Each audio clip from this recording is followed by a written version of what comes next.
초등학생을 유인하여 성폭행하고 끝까지 범행을 인정하지 않았던 조두순.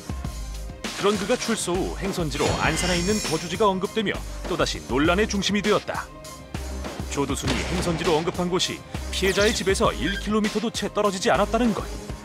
전자발찌 착용 성범죄자 중 54%가 집에서 반경 1km 내에서 재범을 저지른다는 통계에 의하면 피해자의 안전을 보장할 수 없는 상황. 일부 커뮤니티에서 살인을 예고하는 극단적인 게시글이 업로드됐고 조두순의 출소를 반대하는 피해자 아버지의 간절한 외침과 출소를 반대하는 청와대 청원이 속속들이 올라왔지만 현행법상 보호감찰과 전자발찌 부착, 신상 일부 공개 이외에 다른 처분은 어려운 상황이다.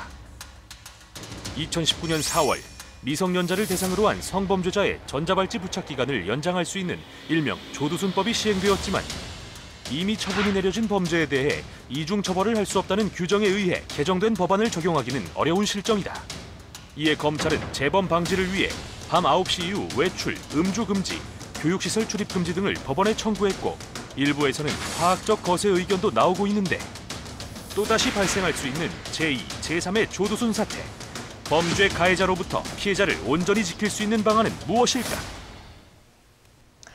네, 로포커스 오늘의 주제 조두순 출소 후에 일어날 일입니다. 다음 달 13일에 이 조두순이 만기 출소를 앞두고 있는데요. 출소일이 점점 다가오면서 출소 후에 머무르는 지역에 대해서 그리고 또 피해자 가족들의 고충 등이 다시 수면 위로 떠오르면서 많은 이야기들이 오고 가고 있는데요. 저희가 오늘 그 내용들을 좀 짚어보겠습니다. 먼저 조두순 사건 많이들 알고 계시겠지만 이 사건에 대해서 다시 한번 짚어봐야 할 것 같거든요, 변호사님. 예, 2008년 네. 12월 11일 경기 안산시 단원구에서 조두순이 등교 중이던 초등학교 1학년 여아를 성폭행해 장기를 파손시키는 등의 상해를 입힌 사건인데요. 예. 당시 1심은 조두순이 나이가 많고 술에 취해 심신미약이었다는 이유로 징역 12년형을 선고했습니다. 예. 이후 징역 12년형과 전자팔찌 착용 7년, 신상공개 5년을 함께 선고받았는데요. 이 당시 검찰과 법원의 사건 처리나 처벌 수위에 대한 비판이 있었습니다. 네. 우선 검찰은 2009년 당시 조두순을 기소하면서 13년 미만 미성년자에 대한 성폭력 범죄를 가중처벌하는 특별법을 적용하는 것이 아니라 형법상 강간상해죄를 적용했는데요. 형법상 강간상해죄 같은 경우에는 무기 또는 5년 이상의 징역인 반면에 이제 특별법상 13세 미만의 아동강간죄는 무기 또는 7년 이상의 징역으로 훨씬 처벌이 강합니다. 예. 이후 1심 법원은 조두순이 술을 마신 상태이며 심신미약 상태로 범행을 저지른 것으로 인정하여 징역 12년형을 판결했는데요. 검찰은 이에 항소하지 않고 오히려 조두순이 항소해 2심과 대법원까지 사건이 이어졌으나 원심이 유지되면서 12년형이 확정이 되었죠. 법원의 기소자인 검찰이 항소 또는 상고하지 않고 피고만 항소 또는 상고하게 되는 경우 불이익 변경 금지 원칙에 의해서 1차 법원에서 판결된 형량보다 많은 형량을 받을 수 없기 때문에 그러한 결과가 나온 것입니다. 아, 그렇군요. 이렇게 12년형이 끝나는 날이 바로 이제 2020년 12월 13일, 다음 달 13일입니다. 이제 곧 출소를 앞두고 있는데 이게 심신미약이 굉장히 야속하게 느껴지고 그때 왜 이렇게 형이 이렇게 우리가 예상하는 것보다 좀 적었을까, 짧았을까 이런 생각이 좀 들기도 합니다. 그렇죠. 네. 당시보다도 지금은 상당히 성범죄 형량이 높아졌는데 맞아요. 당시 기준으로는 그랬습니다. 그러니까 법원의 입장은 피해자의 연령과 범행의 잔혹성에 근거해서 무기징역을 선택을 하긴 했습니다. 네. 했는데 이후에 범인의 나이가 고령이라는 점, 그 다음에 평소 알코올 중독과 통제불능으로 인한 심신미약 상태가 인정된다는 이유로 심신장애로 인하여 능력이 미약한 자의 행위는 형을 감경할 수 있다라는 감경한다라는 형법 제10조 2항에 따라서 네. 형을 감경했습니다. 당시에는 형법 제55조 제1항 제2호에 의하면은 무기징역을 감경할 때에는 7년 이상의 징역 또는 금고로 한다라고 규정을 하고 있었고요. 예. 현재는 10년 이상 50년 이하의 징역 또는 금고로 변경되긴 했는데 당시는 그랬습니다. 그래서 당시에는 대법원 판례 때문에 무기징역을 감경할 경우에는 징역 15년형까지만 선고할 수 있다는 한계가 있었습니다. 그 당시에는요? 예, 예. 지금으로서는 이해가 안 되죠. 예. 이때에도 그래서 유기징역을 가중할 경우에는 25년까지 선고할 수 있었기 때문에 무기징역을 감경할 경우에도 25년까지는 선고할 수 있는 것이 아니냐, 형법을 개정해야 된다라는 비판과 논란이 끊임없이 제기는 되었지만 네네. 여튼 이 사건의 영향으로 2010년에 유기징역의 상한을 기존 15년에서 2배인 30년으로 늘리기는 하였습니다만은 예. 조두순 씨는 그렇게 되었죠. 그렇군요. 아유, 자, 뭔가 그래도 법이 지금은 그때보다는 좀 개선이 된 것 같아서 다행이라는 생각이 듭니다. 말씀해주신 내용 말고도 또 달라진 법들이 있을까요, 최 변호사님? 예, 그 조두순 씨 사건 이후 성폭력 범죄에 대한 처벌 및 예방을 강화하는 법안이 연이어서 이제 발의가 됐는데요. 네. 우선 2010년 7월 24일부터 성폭력 범죄자의 성충동 약물 치료에 관한 법률이 시행됨에 따라서 16세 미만의 아동 성폭력 범죄자 중 비정상적인 성적 충동을 통제할 수 없는 19세 이상의 성인 도착증 환자에 대해 네.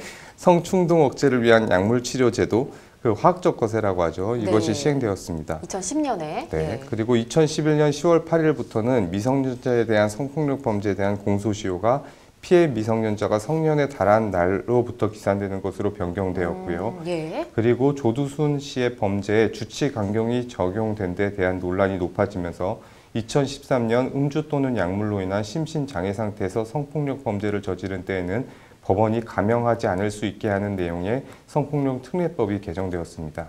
마지막으로 2019년 4월 16일부터 미성년자를 성폭행한 범죄자를 대상으로 출소 후 1:1 전담 관찰을 허용하는 이른바 조두순법이 시행되기도 했죠. 해당 법안에서는 미성년 성폭행으로 전자발찌를 착용한 성범죄자의 주거 지역을 제한하고 네. 피해자 접근을 금지하는 내용이 포함되어 있습니다. 또한 이 가운데 재범 위험성이 높은 범죄자는 1:1 전담 관리를 받도록 하고 있습니다. 그렇군요. 뭐 차근차근 연도별로 뭔가 계속해서 변화를 해가고 있긴 합니다. 근데 12년형이 이제 11월 13일에 끝나잖아요. 이제 한 달도 안 남았고 한 3주 정도 남아 있는 것 같은데 이에 따라 국민들의 불안감이 계속해서 커지고 있습니다, 변호사님. 네, 맞습니다. 2008년도 중형이 선고되었을 때 네. 경찰의 질문에 대해서 조두순 씨가 이렇게 답변을 했죠. 내가 감옥에서 15년, 20년을 살고 70세가 되더라도 안에서 운동 열심히 하고 나오겠으니 그때 봅시다 라고 답을 하는 등 무섭습니다. 일반 시민들이 보기에도 이게 전혀 반성의 기미가 보이지 않았고 오히려 네. 두려운 상황이었죠. 맞아요. 또한 탄원서에서도 아무리 술에 취해 중구난방으로 살아왔지만 어린아이를 강간하는 파렴치한 쓰레기 같은 인간 아닙니다 라고 하면서 범행을 시인하기는커녕 본인의 억울함만을 호소할 뿐이었으며 네. 수감 중에도 자신의 범행을 지속적으로 부인해왔다고 합니다. 또한 조두순 씨는 출소 후에 자신에게 벌어질 수 있는 보복을 상당히 두려워한 나머지 1시간에 팔굽혀펴기를 1000개씩 했다라는 그러니까요. 등의 소문도 퍼져서 그런 관련 기사도 봤어요. 맞습니다. 나오더라고요. 그래서 네. 이제 일반 시민 입장에서는 가뜩이나 두려운 사람인데 네. 신체적으로 이렇게 건강해지면 더 두려워지는 상황이었죠. 그렇죠. 그래서 그가 출소할 때 지금 현재 나이가 69세가 되어버렸는데요. 네. 근데 아무리 생각해도 69세의 나이 정도라면은 피해자 연령이었던 만 12세의 미성년자보다도 아직은 물리적으로 더 강하기 때문에 네. 시민들은 상당히 두려운 상황입니다. 그렇죠. 뭐 실제로 뭐 운동을 하는지 안 하는지 저희는 모르지만 그리고 12세 이전만 대상은 아니잖아요. 사실 범죄를 하려고 하면. 그러니까 이 나이 상관없이 좀 두려움을 가질 수밖에 없는 것 같습니다. 게다가 초반에 이제 곧 출소를 한다라고 소식이 전해지자마자 피아독 집 근처로 이제 나온다 이런 얘기가 있어가지고 굉장히 논란이 됐었잖아요. 네, 그 안산 보호관찰소 심리상담사들과 면담에서 출소하면 네. 안산으로 돌아와서 조용히 살겠다고 말을 했다고 하는데요. 이에 윤하섭 안산시장은 조두순 격리법, 보호수용법 제정을 강력히 청원한다고 청원을 올렸지만 네. 안타깝게도 30일 이내 20만 명의 동의를 얻지 못한 채로 마무리가 되었습니다. 아이고, 그랬군요. 네, 이 보호수용법이라는 것은 형기 후에도 수용이 필요하다고 판단되는 아동 성폭행범, 상습성 폭력범, 연쇄살인법 등 흉악범을 일정 기간별로 시설에서 수용하며 네. 사회화 격리하도록 하는 법입니다. 이 법은 2014년 9월 네. 법무부에 입법 예고했던 사안이지만 아직까지 현실화되지 못하고 있는데요. 그 이유는 인권 침해가 심하다는 판단 때문이라고 합니다. 그렇군요. 법명이 좀 약간 길고 어렵긴 합니다. 자, 지금 인권 침해라고 얘기를 해주셨는데 이게 인권 침해라고 봐야 되는 건가요? 예, 일각에서는 그런 견해가 있죠. 예. 최근에 저도 그 변협에서 개최한 포럼에서 조두순 씨 출소를 어떻게 대응할 것인가라는 네. 거를 참석을 한 적이 있었는데 형법학자들은 인권 침해를 많이 걱정을 하시더라고요. 근데 하지만 반면에 이제 유명한 이수정 교수님께서는 네. 이 법안에 대해서 범죄자를 가두기 위한 제도가 아니다. 일종의 보안 처분에 불과하기 때문에 도입을 해야 된다라는 견해를 피력한 바가 있고요.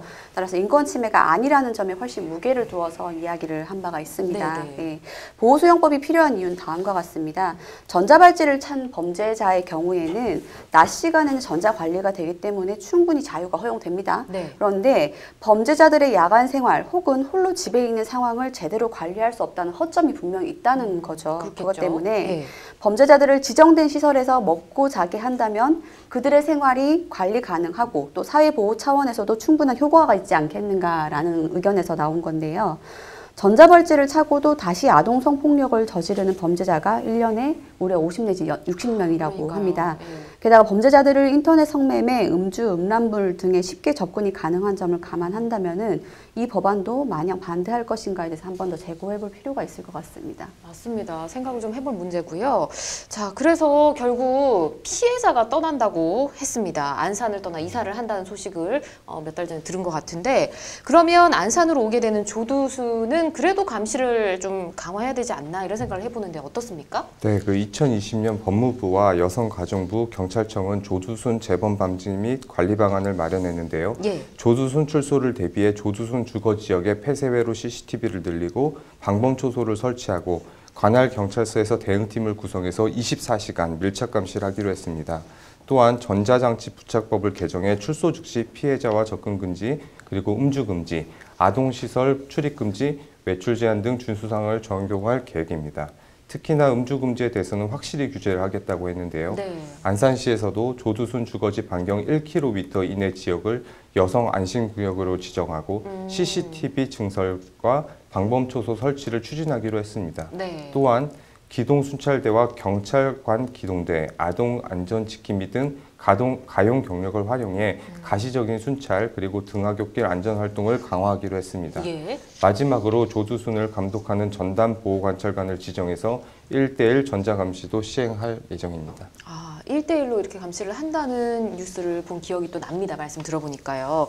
근데 최근에요, 이 조두순 씨가 출소를 앞두고 정부가 지원한 직업훈련을 신청했다는 얘기가 있더라고요. 피해자 가족들은 이제 조두순을 피해서 안산을 떠나 이사까지 갔는데 이렇게 정부는 교육비까지 지원해 가면서 사회복귀를 장려하는 게 맞는 것인가 이런 이야기들이 굉장히 많이 나오고 있는데, 성범죄자가 이제 아동 청소년 관련 기관에 취업할 수 없도록 제한하는 법이 또 있잖아요. 당연히 조두순 씨는 이런 관련 기관 취업 못 하겠죠?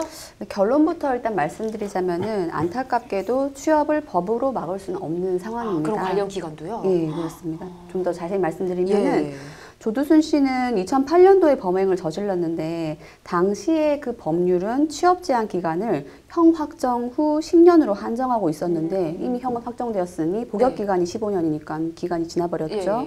현재 조두순 씨는 한국법무보호복지공단에서 지원하는 허그 일자리 지원 프로그램을 신청한 상황이라고 합니다. 취업을 원하는 출소자라면 신청이 가능한데요. 공단의 심사를 거쳐서 단계별로 취업 계획을 세우고 교육비로는 최대 300만 원이 지급되는 프로그램이라고 합니다. 취업에 성공하면 또 수당도 별도로 지급이 되는데요. 법무부 관계자는 이에 대해서 단계별로 신청자 상담을 하고 여러 가지 상황을 판단해서 지원 여부를 결정한다라고 하면서 다만 조두순 씨에 대해서는 좀 더 엄격하게 검토할 것이라고 의견을 밝힌 바가 있습니다. 독일의 경우를 한번 참조를 해볼 수 있을 것 같습니다. 직업금지명령 제도라는 것이 있는데요. 직업활동 금지 기간의 상한이 행위자로부터 예상되는 위험의 방지를 위해서 충분하지 않다고 예상되는 경우에는 충분히 영구적인 직업 금지까지도 명할 수 있도록 한 제도를 독일은 운용을 하고 있다고 합니다. 그렇군요. 알겠습니다. 이제 뭐 한 달도 남지 않았는데 출소가요.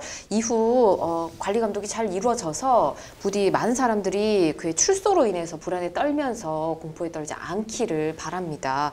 자, 지금 여러분께서는 생방송 법률 상담 함께하고 계십니다.